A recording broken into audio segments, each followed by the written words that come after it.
سارے رشتے قائم رہیں گے۔ ماں باپ کے حقوق انسان کی جو ذمہ داریاں ہیں وہ دنیا میں بھی بڑی کثرت کے ساتھ ہیں، ان پر پورا اترنے کی ہر شخص کو کوشش کرنا چاہیے، لیکن ماں باپ کے انتقال کے بعد کوئی یہ نہ سمجھے کہ حقوق ختم ہو گئے۔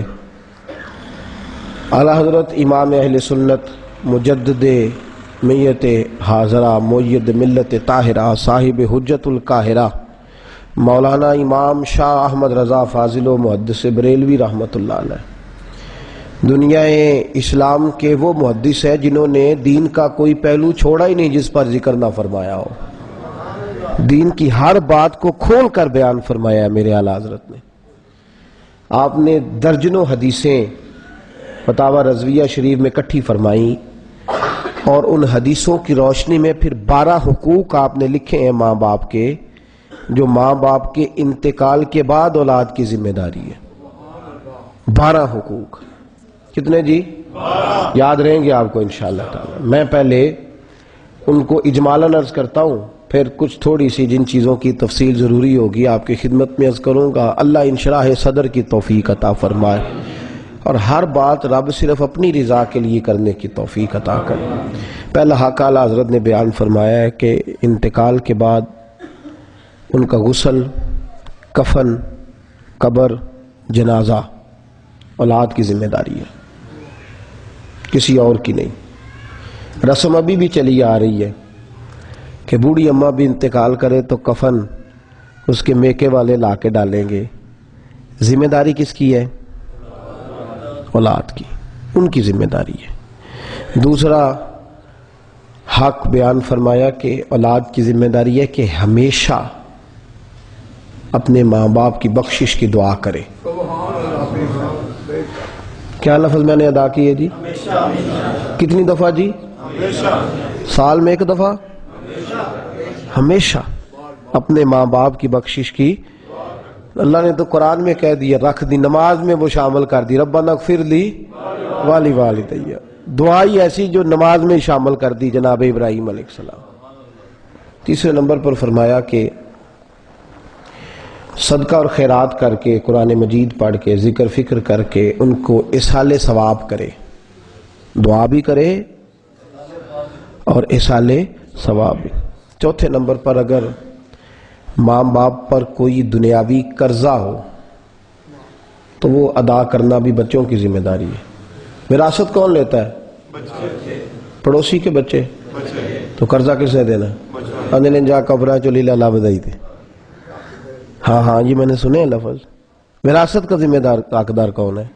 تو لڑائی ہوتی ہے، کونے والا پلاٹ میرا ہے، تو قرضہ کس نے دینا ہے؟ اولاد، ذمہ داری ہے۔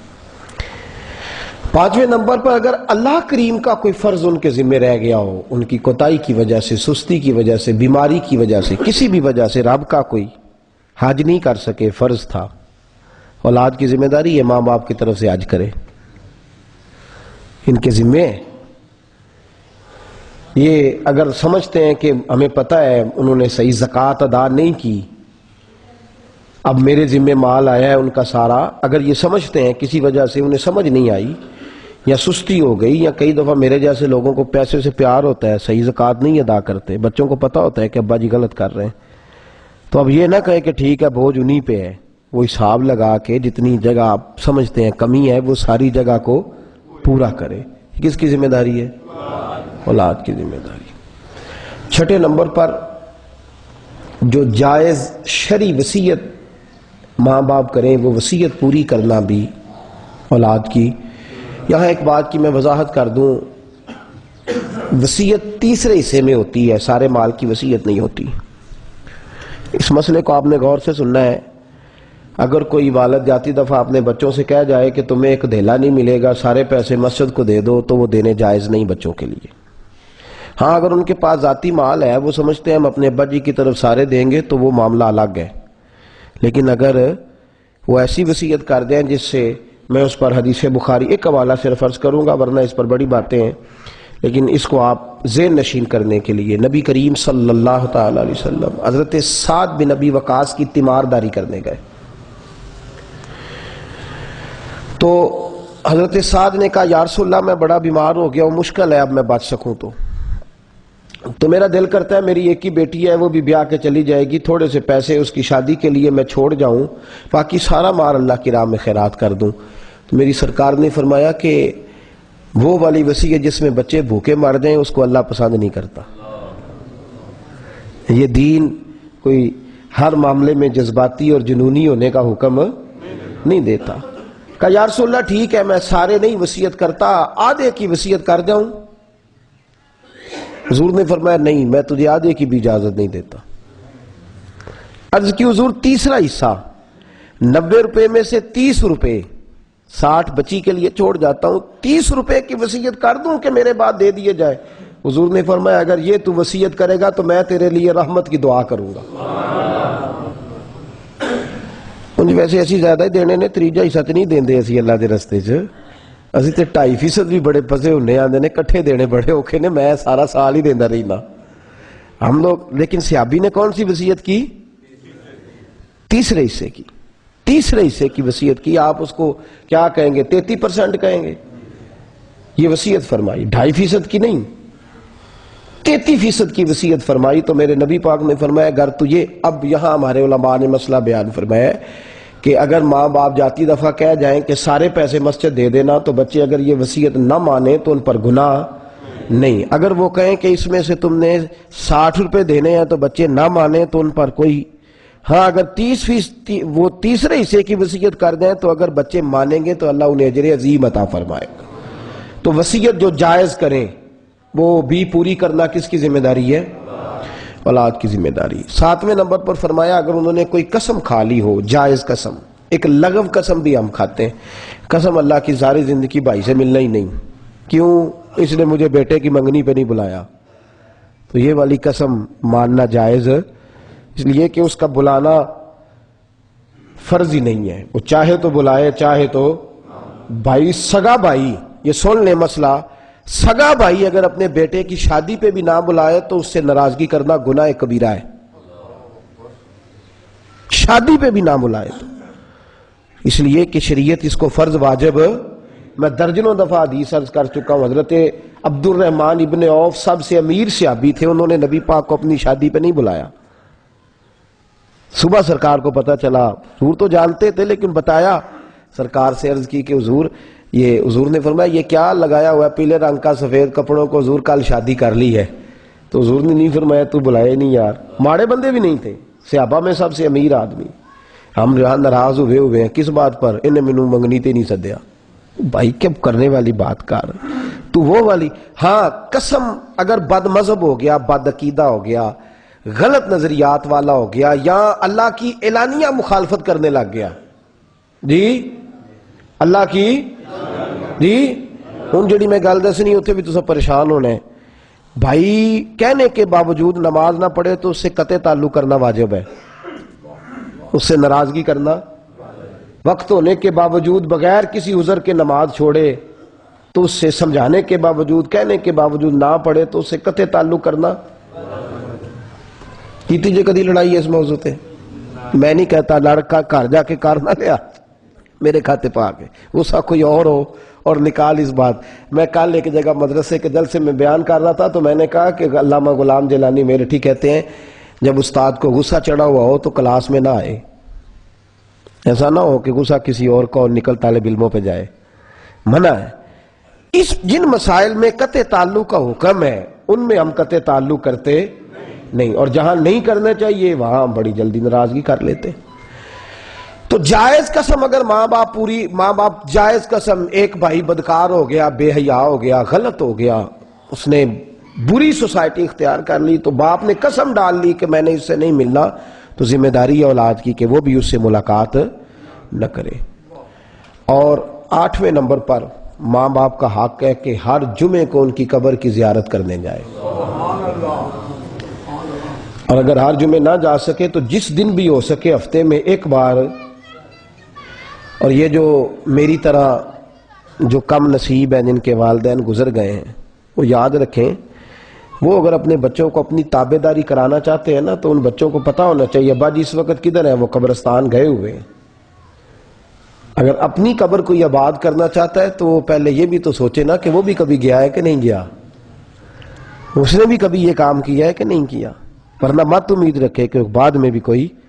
یہاں ایک حدیث سن لیں، امام سیوطی نے لکھی ہے، میرے رسول کریم صلی اللہ علیہ وسلم نے فرمایا جو بیٹا اپنے باپ یا ماں یا دونوں میں سے کسی ایک کی قبر پہ جمعے والے دن جائے اور سورت یاسین کی تلاوت کرے، فرمایا جب یہ تلاوت کرنے والا مرے گا تو اللہ اس کی قبر میں 100 نور داخل فرمائے گا، 100 نور. اور حضور نے فرمایا انس ہوتا ہے قبرستان والے کو، انس ہوتا ہے جب کوئی اپنا جاتا ہے تو قبر والا خوش ہوتا ہے، اس کو انسیت ہوتی ہے، اس لیے جانا چاہیے. پھر 9ویں نمبر پر فرمایا کہ ان کے رشتہ داروں سے بھی اچھا سلوک کرے، ماں باپ کے جو رشتہ دار ہیں ان سے اچھا. حضرت عبداللہ حضور کے چچا تھے، جب آتے تھے تو میرے نبی پاک کھڑے ہو جاتے تھے، حضور ماتھا چومتے، اور جو تکیہ نبی پاک کے لیے لگا، جاگ رہے ہیں آپ لوگ، جو تکیہ حضور کے لیے لگا ہوتا نا، نبی پاک حضرت عبداللہ کو، حضرت عباس کو، اپنے چچا کو حضرت عباس کو وہاں بٹھاتے، اور نبی پاک اپنی نشست پہ ان کو بٹھاتے تو وہ کہتے حضور میں غلام ہوں، کلمہ پڑھتا ہوں، خادم ہوں، آپ یہ کیا کرتے ہیں؟ فرمایا میں صحابی ہونے کی حیثیت سے نہیں، آپ کو دیکھتا ہوں تو مجھے والد کی یاد آتی ہے، آپ میرے ابا جی کے دوست، میرے ابا جی کے بھائی ہیں، تو میں آپ کو جو اعزاز دیتا ہوں وہ والد کے رشتے کی وجہ سے دیتا ہوں. پھر 10ویں نمبر پر ان کے دوستوں کا بھی خیال رکھیں. کن کا جی؟ بولے. جس طرح ابا جی کو بچوں کے دوست نہیں نہ پسند ہوتے، چاہے بچہ خود ہی غلطی کرتا ہو کہ تیرے یار تینوں خراب کر دینا، اسی طریقے سے بچوں کو بھی ابا جی کے دوست پسند نہیں ہوتے. اندر جڑے تو مینوں پیسے نہیں نہ دیندا، جڑا تیرا یار ہے وہ نہیں ڈکیا ہونا ہے، بھی انہوں 6ویں واری دکان چ 10 لاکھ کیوں نہیں تو پا کے دیتا، حالانکہ 5 واری جاڑ بیٹھا ہے، پھر بھی کہتا ہے کہ تجھے تیرے دوست نے منع کیا ہوگا، وہ جو جس کے پاس تو بیٹھتا ہے وہ بڑا ظالم ہے، حالانکہ ایسا ہوتا نہیں. نبی کریم صلی اللہ علیہ وسلم کے صحابی حضرت عبداللہ ابن عمر، حضرت عمر کے صاحبزادے، نیا گھوڑا خریدا بڑے عرصے کے بعد، پیسے جوڑ کے، توجہ ہے آپ کی میری بات پہ، جمع کر کے پیسے، نئی پگڑی خریدی تو گلی سے گزر رہے تھے تو ایک بوڑھے بابا جی آ گئے، یہ صحیح مسلم کی حدیث ہے. ایک بزرگ گزرے تو حضرت عبداللہ ابن عمر نے ان سے کہا بابا جی پیدل آ رہے ہو؟ کہا بیٹے غریب آدمی ہوں، میرے پاس سواری نہیں. تو کہا سر سے بھی ننگے ہیں؟ کہا ہاں بیٹے ٹوپی پھٹ گئی تھی. بیٹا کہتا ہے کچھ پیسے آتے ہیں تو نہیں لا دیتا ہوں. حضرت عبداللہ ابن عمر نے وہ گھوڑے کی لگام بھی ان کو دے دی، سر سے پگڑی اتار کے بھی دے دی. اور بابا جی کہنے لگے نہیں بیٹے تو جا کر، نہیں آپ جائیے. حضرت نافع ساتھ تھے، حضرت عبداللہ ابن عمر کے غلام تھے. کہنے لگے آپ کو اتنی خواہش تھی سواری کی، بڑی مشکل سے لی، اتنی خواہش تھی آپ کو پگڑی کی، اتنی دیر کے بعد آپ نے لی، اور ایک بابا جی آئے تو دے دی. تو حضرت عبداللہ ابن عمر رو پڑے، کہنے لگے یہ کوئی معمولی بابا جی تو نہیں، یہ میرے والد حضرت عمر فاروق کے دوست ہیں، یہ میرے ابا جی کے دوست ہیں. میرے ابا جی کے ان کے پاس جاتے تھے، یہ میرے ابا جی کے پاس آتے تھے. تو فرمایا میرے ابا جی کا دوست ایسے ہی پھرے اور میں سواریوں پہ پھروں، دوست ہے میرے والد کا، ان کا احترام کرنا میری ذمہ داری کا حصہ ہے. تو فرمایا والد کے دوستوں سے بھی اچھا سلوک کرے. پھر 11ویں نمبر پر حکم دیا ہے نبی پاک نے، فرمایا کبھی اپنے ماں باپ کی زندگی میں بھی کبھی نہ دے، لیکن ماں باپ کے انتقال کے بعد کبھی کسی کی ماں اور باپ کو گالی نہ دے. یہ اپنے ماں باپ کا حق ہے. وہ جو ہے آپ کی جھاگ کے بیٹھے میری طرف دیکھیں، زندگی میں کسی کے ماں باپ کو کبھی گالی. حضور صلی اللہ علیہ وسلم نے فرمایا وہ بڑا لعنتی ہے جو اپنے ماں باپ کو گالی دے، ملعون ہے. حضور ایسا بھی کوئی شخص ہوگا، صحابہ پاکیزہ لوگ تھے، انہوں نے سوچا بھی نہیں تھا کہ کبھی ایسا ہوگا. حضور ایسا بھی کوئی ہوگا جو اپنے ماں باپ کو گالی دے گا؟ تو فرمایا جب تو کسی کی ماں کو گالی دے گا، وہ تیرے سامنے نہ بھی کہہ سکے تو دل میں تو دے گا ہی نا. تو پھر تو نے اپنی ماں کو گالی کس نے نکلوائی جی؟ جن کو اللہ نے مالک بنا دیا نا 4 مزدوروں کا، وہ باز نہیں آتے. وہ پانی ذرا نچلی جگہ پہ جلدی چلا جاتا ہے نا. تو مت سمجھنا جس مزدور کو، جس نوکر کو تم نے 10 لوگوں میں گالیاں دے دی ہیں، وہ بیچارہ مجبور تھا، بول نہیں سکا، تو سائیڈ پہ جا کے وہ چپ نہیں رہے گا. تو وہ گالی جو اس نے آپ کے ماں باپ کو دی تو وہ اصل میں کس نے دی؟ ہم نے خود دی ہے. ہم نے خود یہ ظلم، ہم نے خود آگ لگائی ہے چمن میں اپنے. بے سبب گردش ایام کو الزام نہ دو، ہم نے خود نور کا ظلمت سے کیا ہے سودا، کر کے توہین سحر شاہ۔ ایک مثال دیتا ہوں آپ کو سمجھ آئے گی۔ بندہ گزر رہا ہو نا گلی سے موٹر سائیکل پہ، تو بوڑھے بابا جی آٹا پسوانے جا رہے ہوں، بوڑھے بابا جی بچے سعودی عرب رہتے ہیں، مثال دے رہا ہوں، تو بچہ آگے موٹر سائیکل کرنا، بابا جی آؤ بیٹھو میں جاتا ہوں چکی پہ ساتھ۔ تو بابا جی دعا پتہ کہاں سے شروع کرتے ہیں؟ کہتے ہیں کسی چنگے خاندان دا لگنا ہے، کسی چنگی ماں دا تو کس نے تعریف کرائی؟ بولے نا یار، بولتے کیوں نہیں آپ؟ ناراض ہیں کچھ؟ کس نے تعریف کرائی؟ خود ہی۔ تو آپ اپنے ماں باپ کو گالی بھی خود ہی دلواتے ہیں ہم لوگ، اور تعریف بھی ہم۔ اور 12واں حق جو ماں باپ کے انتقال کے بعد میرے اعلیٰ حضرت نے بیان فرمایا وہ یہ ہے کہ ماں باپ انتقال کر جائیں تو سیاڑا بن جائے، سیاڑا۔ ہم کبھی دیہاتوں میں سنا کرتے تھے کہ منڈے نور میری جتی پوری آن لگ پئی، کبھی سنتے تھے۔ ایک ہمارے گاؤں میں لڑکا تھا تو بڑا شرارتی، موٹر سائیکل اللہ نے پیسے دیے، جب پیسے ہوتے ہیں تو پھر بندے کو نظر بھی کوئی شے نہیں نہ آتی، خدا مجھے ایسی خدائی نہ دے کہ اپنے سوا کچھ دکھائی نہ دے۔ اور پھر وارث شاہ صاحب نے کہا تھا، وارث شاہ مان کر ہی نہ وارثاں دا، رب بے وارثہ کر کے مار دا ہی۔ اس وقت پھر بڑا انسان کا تکبر عروج پہ ہوتا ہے، تو موٹر سائیکل پہ اس نے نا وہ ہارن لگایا ہوتا تھا، تو اتنا سخت ہارن تھا کہ بچے سوئے جاگ جاتے تھے۔ میرے ساتھ وہ پڑھا کرتا تھا، دوست تھا، تو میں نے ایک دو دفعہ منع کیا، میں نے کہا یار بزرگ ہوتے ہیں تو باز آ جا، کہندا جی دی طاقت ہے میرے نہ گل کر لے۔ چلو ٹھیک ہے بھائی، کون کر سکتا ہے، تو امیروں کا بچہ ہے۔ خیر معاملہ نکل، ایک دن میں نے دیکھا وہ ہارن اتروا دیا، میں نے اس کو کہا جناب خیر ہے؟ ہارن اتر گیا ہے۔ تو کہنے لگے میرے گھر میں بیٹی پیدا ہو گئی ہے۔ تو میری اماں نے مجھے کہا ہے کہ بیٹے جن کے باپ اچھے نہ ہو ان کی بیٹی کا رشتہ کوئی نہیں لیتا، تو سیاڑا بن جا۔ تو کہتے مجھے سمجھ آ گئی ہے، اگر میں نے بیٹی کا باپ بننا ہے تو پھر میری حرکتیں صحیح ہونی چاہیے۔ میں نے اتروا دیا، یہ سوچ ہوتی تھی ہماری۔ بھائی فرمایا میرے رسول کریم صلی اللہ علیہ وسلم نے، حضور علیہ السلام نے فرمایا، کنز المال کی حدیث ہے، میرے محبوب صلی اللہ تعالی علیہ وسلم ارشاد فرماتے ہیں، سرکار فرماتے ہیں جب تو اچھے عمل کرتا ہے نا، ہر جمعرات اور ہر پیر کو تیرے عمل تیرے ماں باپ کی قبروں میں پیش کیے جاتے ہیں۔ اگر تیرے اعمال اچھے ہوتے ہیں تو کتنے خوبصورت لفظ ہیں حدیث کے، اگر اعمال تیرے اچھے ہوتے ہیں تو تیرے ماں باپ کا چہرہ قبر میں اس طرح کھل جاتا ہے جس طرح 14ویں کا چاند کھلا ہوا ہوتا ہے قبر میں۔ دنیا میں سب سے نصیبوں والی ماں وہ ہے جس کو گھر آ کے لوگ کہتے ہیں کہ تیرا بیٹا بڑا اچھا ہے، اور سب سے بڑا قد اس باپ کا ہے جس کو گھر آ کے لوگ کہتے ہیں تیرے بچے کی کیا ہی بات ہے، اور سب سے اونچے قد والا ہوتا ہے وہ شخص، یاد رکھنا۔ میرے محبوب کریم صلی اللہ علیہ وسلم نے فرمایا ہر جمعرات ہر پیر کو ماں باپ کی قبر میں فرشتے جاتے ہیں، اور اگر ماں باپ بچے اولاد کے اعمال اچھے ہوں تو قبر میں جا کے کہتے ہیں کیا بات ہے تیرے بیٹے کی۔ فرمایا بچے کا ماں باپ کا چہرہ یوں کھلتا ہے جیسے 14ویں کا چاند ہوتا ہے، اور اگر اعمال برے ہوں تو فرشتے قبر میں بھی جا کے کہتے ہیں کیسی تو بری اولاد چھوڑ کے آیا ہے، زمانے کو شر سے بنا پیدا کرتا ہے، ایسے بچے تباہی کر دی انہوں نے۔ تو محبوب فرماتے ہیں وہ کتنا بد نصیب ہے جو قبر میں بھی ماں باپ کو تکلیف دے رہا ہے، وہ کتنا شریر ہے جس نے یہاں تو چین نہیں لینے دیا وہاں بھی نہیں لینے دے رہا۔ مجھ سے کئی دوست سوال پوچھتے ہیں ابا جی اماں جی کا انتقال ہو گیا کیا کروں، تو میں کہتا ہوں نمازی ہو جاؤ، اس لیے کہ ہر نماز میں کہو گے ربنا اغفر لی ولوالدی، میں کہتا ہوں سیانے بن جاؤ، اب نہ ہو لوگ کہیں تو کیسا بدبخت ہے، تیرے کس طرح کے اعمال ہیں۔ تو یہ حق ہے ماں باپ کے۔ پہلا حق، تھوڑی سی وضاحت بڑی ضروری ہے، ماں باپ کے غسل کا بندوبست کس نے کرنا ہے؟ کفن کا، دفن کا، جنازہ، تو ان کو غسل دینا آتا ہے مردے کو؟ کفن پہنانا آتا ہے؟ آتا ہوگا آپ کو، میرا گمان ہے۔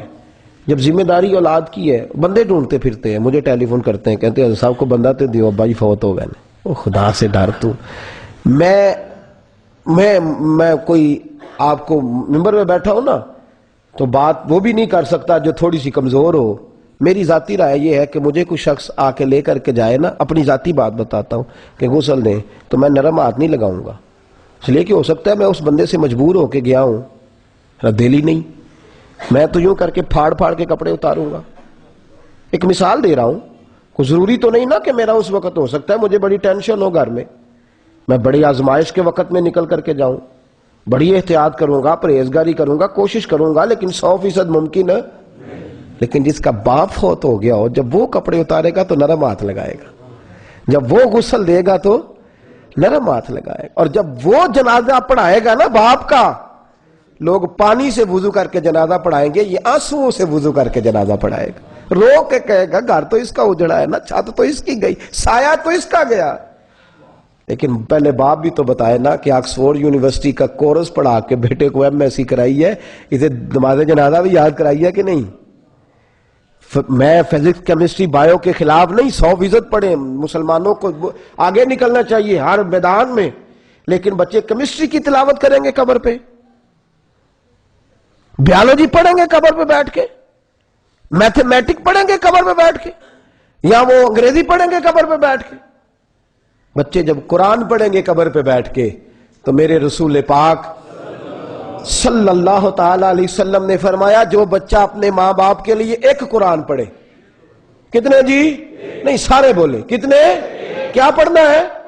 سارے بولیے، ایک قرآن مجید اگر بچہ اپنے ماں باپ کے لیے پڑھے اور پڑھ کے بخش دے، تو فرمایا ماں باپ کو تو اللہ ایک قرآن کا ثواب دے گا، اور پڑھنے والے کو اللہ 10 قرآن پاک کا ثواب عطا فرمائے۔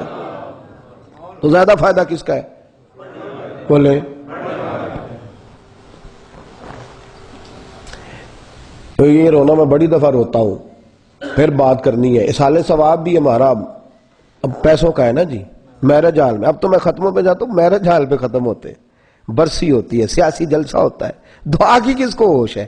اللہ خیر کرے، مولوی صاحب کی ذمہ داری ہے، تو سب بچہ لے کے 11 بجے آ جانا ہے، انہوں نے پھانسی دا حکم دینا ہے، انہوں نے کہنا ہے سارا قرآن پاک پڑھ کے اٹھنا جی، پڑھے بیٹھے آئے ساتھ بیٹھے، آپ پڑھا جاتا ہے سارا قرآن پاک 2 گھنٹے میں، نبی پاک نے حکم دیا جب تک دل جمے پڑھو، جب تھوڑا سا بھی تم پریشان ہونے لگے تو چھوڑ دو، لیکن بچے مجبور ہیں میرے، اور میں مجبور ہوں چودھری صاحب کا، کیا بنے گا وہاں پھر جیسے ہم نے دیکھا ہے بچے مدرسے کے چھوٹے بچے طالب علم مجبور ہیں، وہ 1 صفحہ پڑھتے ہیں 2 صفحے سائڈ پہ کر دیتے ہیں، ہاں ہوتا ہے ایسے، یہ حقیقت ہے، اس لیے کہ وہ کیا کریں، ہم لوگ اصالہ ثواب، میں کل پرسوں ایک جگہ پہ تھا، اور یہ ہماری بھی بڑی کوتاہی ہے، میں دیکھتا ہوں کہ 10 نعت اکٹھے ہو جاتے ہیں کل کے ختم پہ، 4 خطیب ہیں، گھر والے کے لیے مصیبت بنی ہوئی ہے، کس سے دعا کرائے، کس کو کیا کرے، اور جھگڑا وہاں بھی وہی ہے۔ ہمارے صاحب قبلہ ایک دفعہ فرمانے لگے ہمیں کہ محفل پہ کوئی خدمت کرے تو پیسے لے لینا، اور کسی موقع پہ کوئی نذرانہ دے تو قبول کرنا سنت ہے، ختم پہ پیسے نہ لینا۔ ہم نے کہا حضور حرام ہے، کہنے لگے نہیں مکروہ ہے، نہیں، فرمایا میں تمہیں ویسے کہہ رہا ہوں، میری نصیحت ہے نہیں لینے۔ میں نے کہا حضور کیوں؟ فرمانے لگے اس لیے کہ جہاں سے پیسے آتے وہاں بندے کی توجہ ہو جاتی ہے، پھر تو تم دعائیں مانگو گے کہ کوئی مرے، ختم آئے اور میری جیب بھی گرم ہو، تو فرمانے لگے لہذا اس حال ثواب کے لیے پیسے، اور میں دوستوں سے کہتا ہوں، لوگ کہتے ہیں نعت کھائے تھے جی ان کو بھی دینا پڑتا ہے، میں کہا تسی نعت دیو آپ ہی ہونا چڑھ دیں گے، کس نے خراب کیا ہے؟ ہماری تو تباہی ان لوگوں نے کیا جنہوں نے نعت خانوں کا بیڑا گرک کیا ہے۔ تو اس لیے اصالہ ثواب خود بیٹھیں پڑھیں، اصالہ ثواب کا معنی ہے آپ خود بیٹھیں پڑھیں، پھر دعا کریں۔ سنو میرے رسول پاک صلی اللہ تعالی علیہ وسلم نے فرمایا میری امت قبروں میں گناہگار جائے گی، نکلے گی تو نیکوکار نکلے گی۔ یا رسول اللہ اب کیسے نیک ہو گئے؟ تو محبوب فرماتے ان کی اولادوں نے دعائیں اتنی کی ہیں اللہ نے قبر میں بھی سارے گناہ معاف فرما دیے، بخشش ہو گئی۔ کس کی برکت سے؟ اولاد کی دعا کی برکت سے، ماں باپ کی بخشش ہو رہی۔ اور میرے محبوب کریم صلی اللہ تعالی علیہ وسلم نے فرمایا رب ایک بندے کا جنت میں درجہ بلند کرتا ہے، بندہ جنت میں ہے، درجہ بلند ہوا۔ اس نے عرض کی یا رسول اللہ، یا اللہ اب تو میں نے کوئی کام نہیں کیا نیکی والا، اب میرا درجہ کیوں بلند ہو رہا ہے؟ تو اللہ فرماتے ہیں تیرے بچوں نے تیری بخشش کی دعا مانگی ہے، تو گناہ تو تیرے میں نے پہلے ہی بخش دیے تھے، لیکن اولاد کی دعا میں ماں باپ کے حق میں ضائع نہیں کرتا۔ اللہ اکبر، کتنے کرم والے لفظ ہیں۔ اولاد جب ماں باپ کے لیے مانگے تو فرمایا میں ان کی دعاؤں کو ضائع نہیں کرتا. فرمایا بخش میں نے تجھے پہلے دیا ہے، اب تیرے بچے جتنی دعائیں مانگتے جائیں گے میں جنت میں تیرے اتنے درجے بلند کرتا جاؤں گا. ایک میں نے عجیب حدیث پڑھی رات کو، اور یہ حدیث میری نظر سے پہلی دفعہ گزری، میں حیران ہو گیا روایت پڑھ کے، اور میں نے جلدی جلدی میرا جو انداز ہے میں نے اس کو ڈائری میں بھی لکھا، دوسری جگہ بھی میں نے اس کو نقل کیا. اس کے نیچے میں نے کچے قلم کے ساتھ جو تھی وہ خط بھی کھینچا. حضرت انس بن مالک رضی اللہ تعالیٰ عنہ. بڑی جاگ کے سننے والی بات ہے. لوگ شکوہ کر رہے ہیں، وظیفے پوچھ رہے ہیں، تویز مانگ رہے ہیں، کاروبار نہیں چلتا. نبی پاک صلی اللہ علیہ وسلم کی خدمت میں حاضر تھا. جناب انس فرماتے ہیں، کہتے ایک شخص آیا، اس نے آ کے عرض کی یا رسول اللہ صلی اللہ علیہ وسلم، نہ جانے کیا بات ہے، میرے رزق میں برکت نہیں، میرے کام میں برکت نہیں، محنت بھی کرتا ہوں، کوشش بھی کرتا ہوں، جو ضروریات ہوتی ہیں ساری ادا کرتا ہوں، پر برکت نہیں یا رسول اللہ، حضور میں کیا کروں؟ تو سرکار نے چہرہ اٹھایا اور نبی پاک علیہ السلام نے فرمایا والدین ہے. عرض کی حضور انتقال کر گئے. فرمایا کہیں ایسا تو نہیں کہ تو ان کے لیے دعا کرنا چھوڑ گیا ہے؟ دعا کرنا چھوڑ گیا ہے. اسے ابھی حضور کی طرف، یا رسول اللہ والدین کی بخشش کی دعا سے کاروبار کا کیا تعلق؟ ماں باپ کی بخشش کی دعا سے کاروبار؟ میرے محبوب نے فرمایا جب اولاد ماں باپ کی بخشش کی دعا کرتی ہے تو اللہ ان پر رحمتوں کا نزول فرماتا ہے، اور جب اللہ ان پر رحمت کرتا ہے، جب اللہ ان پر کرم فرماتا ہے تو فرمایا پھر اللہ ان کے رزق میں بھی برکت پیدا فرما دیتا ہے. یعنی ماں باپ کے لیے کوئی دعا کرے گا تو اس کے رزق میں بھی برکت ہو جائے گی. ان کے لیے دعا کرنا، کب دعا کرنی چاہیے؟ نہیں ہر وقت تو خیر نہیں ہونی، کوئی ٹائم رکھ لیجیے. ہر وقت دمانا ہی نہ ہوئے، کسی ویلے بھی نہ ہوئے. جی کس وقت کرنی چاہیے؟ ہر نماز کے بعد. یہ میرے خیال ہے کوئی بات بن جائے گی. کس وقت جی؟ تسی بول لو ہو بھلا کی ہوں اج کون پھڑدا ہے؟ کس وقت؟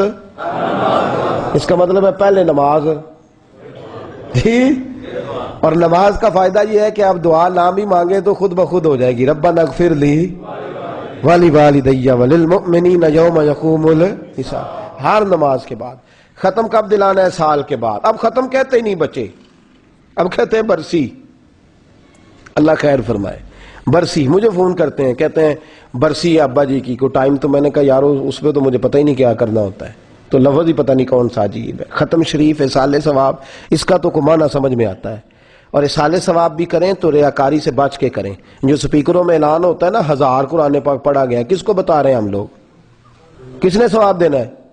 تو دسن کنوں ڈے ہو اے جی 1000 قرآن پاک پڑھیا گیا ہے نالے لاکھ روپیہ چودھری مسیح دیتا ہے ابا جی لی. کنوں پہ دس دیو جی؟ تو پتہ لگ جائے کہ میں مڑیا نہیں مرن تو بعد بھی. حضرت عبداللہ ابن مسعود رضی اللہ تعالیٰ عنہ فرماتے ہیں دکھلاوا کرنے والا مرنے کے بعد بھی باز نہیں آتا. حضور مرنے کے بعد کیسے دکھلاوا ہوتا ہے؟ کہتے ہیں وہ کہتا ہے میرے جنازے میں زیادہ بندے ہونے چاہیے، پتہ چل جائے کہ کوئی گیا ہے. پہلی بات میرے دوست یہ ہے کہ اصال ثواب دکھلاوے کا نام نہیں. ہر جگہ ٹوٹی لگا کے پانی والی 400 فٹ بور کرا کے نیچے نام لکھنا ضروری نام لکھنا ضروری نہیں. ہر اسپتال میں کوئی کمرہ بنا کے غریبوں کے لیے پھٹی لگانا فرض نہیں ہے میرے دوست. کسی مسجد مدرسے میں کوئی جگہ تعمیر کر کے وہاں سب سے پہلے تختی کی فرمائش کرنا یہ ضروری کام جائز ہے، ہم منع نہیں کرتے. لیکن میرے رسول کریم صلی اللہ علیہ وسلم نے جو ہمیں نیکی کا انداز بتلایا ہے وہ یہ ہے کہ تجھے پتا ہو یا تیرے خدا کو پتا ہو، تیسرے کو بتانے کی حاجت. سنیے بات نبی پاک صلی اللہ تعالی. اور پھر نیکی ضرورت کے تحت کریں، ضرورت والی نیکی کریں، مرضی نہ کریں. چھوٹا گوشت پکا کے سال ثواب کے لیے اور وہی سیاستدانوں کو کھلا دینا، وہی ان لوگوں کو کھلا دینا. جی میرا تعلق ہی بڑا ہے. اب تو میں سال جاتا ہوں تعزیت کرنے تو لوگوں نے جاگر رکھے ہوئے ہیں، وہ حماموں کے اندر چائے ڈالی ہوئی ہے پکا پکا کے. اس کو دعا کو دعا رہنے دیں، تعزیت کو تعزیت رہنے دیں. اور یاد رکھیں سال ثواب مستحب ہے. کسی غریب کے پاس پیسے نہیں تو بالکل نہ دلائے، بالکل نہ دلائے، کوئی ضروری نہیں. وہ صرف اپنے گھر کے اندر بیٹھے، کسی کو بلانا چاہتا ہے تو بلا لے. سال ثواب 100% جائز ہے، مستحب ہے، نبی پاک علیہ السلام کے طریقے سے ثابت ہے. لیکن کسی شخص کو، میں بڑی ذمہ داری سے بات کر رہا ہوں، کسی کے پاس پیسے نہیں، اگر اس نے قرضہ لے کے ختم دلایا تو اللہ اس سے ناراض ہوگا. میری بات کی سمجھ آ رہی ہے آپ دوستوں کو؟ یہ فرض واجب نہیں ہے. ایک صاحب مجھے کہنے لگے تسی کول تے 10واں کرا دے اسی تے 7واں بھی کرانے. میں کہ بھائی تو چوتھا بھی کرا 5واں بھی کرا, کوئی منع؟ جتنا اصالے ثواب کا نہ وقت مقرر ہے نہ اس کا کوئی شیڈول مقرر ہے. جب دل چاہے, جتنا دل چاہے, جس وقت چاہے کوئی کرائے, لیکن حسب توفیق کرائے. اپنے آپ کو مشقت میں ڈالنا شریعت اسلامیہ میں منع ہے. جس محبوب کریم صلی اللہ تعالی وسلم نے فرمایا میں مقروض کا جنازہ نہیں پڑھاؤں گا, تو وہ محبوب یہ پسند کریں گے کہ تو قرضے اٹھا اٹھا کے اصالے ثواب کرتا پھرے؟ اور ضرورت کا کام کریں, جس کی ضرورت ہو وہ ضرورت والا کام کریں. ضرورت والا وہ والا کام نہ کریں جس کی ضرورت نہ ہو. میں ایک جگہ اصالے ثواب کے لیے گیا محفل میں, تو اس شخص نے 10 ہزار نعت خانوں پہ پھینک دیا. تو میں نے اس کو کہا یار حد ہو گئی ہے, تیری مسجد کے باتھ روموں کا اتنا برا حال ہے جس کی حد نہیں. تو اس طرف تیری توجہ ہی نہیں گئی. مسجد خستہ حالت میں ہے اور یہاں صرف ویڈیو بن رہی ہے تو تو نے ویڈیو بنوا لی ہے. یہ سمجھا ہی نہیں ضرورت کس بات کی ہے. حضرت سعد بن عبادہ رضی اللہ تعالیٰ عنہ کی والدہ کا انتقال ہو گیا. میرے رسول کریم صلی اللہ علیہ وسلم کی خدمت میں حاضر ہوئے, عرض کی حضور میری اماں فوت ہو گئی ہے, میں چاہتا ہوں وہ والا کام کروں جس سے میری اماں کو نفع ہو. تو حضور نے فرمایا مدینے کے بعض محلوں میں پانی کی قلت ہے, کنواں کھدوا دے. کنواں کھدوا دے. کہا یا رسول اللہ صلی اللہ علیہ وسلم کھدوا دیتا ہوں. کنواں کھدوا دیا تو حضور نے فرمایا یہ بھئی سعد کی ماں کے نام کا کنواں ہے. کس کا کنواں ہے؟ سارے بولیے. وہاں سے پانی پینا جائز کہ ناجائز؟ یہ کچھ دوست بلا وجہ دھوکہ دیتے ہیں, کہتے ہیں غوث پاک کا بکرا حرام ہو گیا ہے. وہ بھئی جو 100 مرلہ زمین آپ کے نام ہے وہ حلال ہے کہ حرام ہے؟ اس کی تو رجسٹری کرائے پھرتے ہو. بوقت ذبح آپ کسی غیر کا نام لیں گے تو جانور حرام ہو جائے گا. ویسے اگر آپ کسی کے نام کی کوئی چیز کر دیتے ہیں تو اس کا معنی ہے کہ یہ غوث اعظم کے اصالے ثواب کے لیے, یعنی جو اس کا ثواب ہوگا وہ کس کو ملے گا؟ اتنی سی بات ہے اور اس کو اتنا ہی رکھنا چاہیے. اور یہ بھی یاد رکھیں کہ اصالے ثواب بڑی. حضرت سعد بن عبادہ کو حضور نے فرمایا یہ کنواں سعد کی ماں کے نام کا ہے, جب تک لوگ پانی پیئیں گے سعد کی اماں کو ثواب ملتا رہے گا. تو اصالے ثواب کریں. پھر اگلی بات جو بڑی اہم ہے, جس طرف بچے توجہ نہیں کرتے, جو بڑی ضروری ہے, ماں باپ کے انتقال کے بعد ان کے رشتوں کو نبھائے, ان کی نیکیاں جاری رکھے, ان کی نیکیوں کو اس پر ضرور توجہ کرے. اگر ماں باپ تیرے رمضان شریف میں کچھ غریبوں کی طرف توجہ کرتے تھے تو یہ نہ کہا کر کے ابا جی نے تو ایسے ہی ان مفت خوروں کو پالا ہوا ہے. نہ, تیرے ابا جی جو کام کرتے تھے وہ تجھے بھی کرنا چاہیے. اگر وہ کسی اپنی بہن کی طرف تیری جو ہے وہ, مجھے بڑا احساس ہوتا ہے ان باتوں کا, یاد آتی ہیں وہ چیزیں کہ اماں جی, بعض اوقات ہوتا ہے خالہ کوئی غریب ہوتی ہے نا تو اماں اس کا خیال رکھتی ہے چوری چوری خیال رکھتی ہے کہ پتہ نہ چلے. تو بانجے کو پھر اجازت نہیں کہ وہ بعد میں کہے کہ اماں گئی تو ٹھیک ہے, اماں نے تو ایسے, وہ خیال رکھے اس خالہ کا, وہ جایا کرے اس کے پاس. خالہ ماں ہوتی ہے.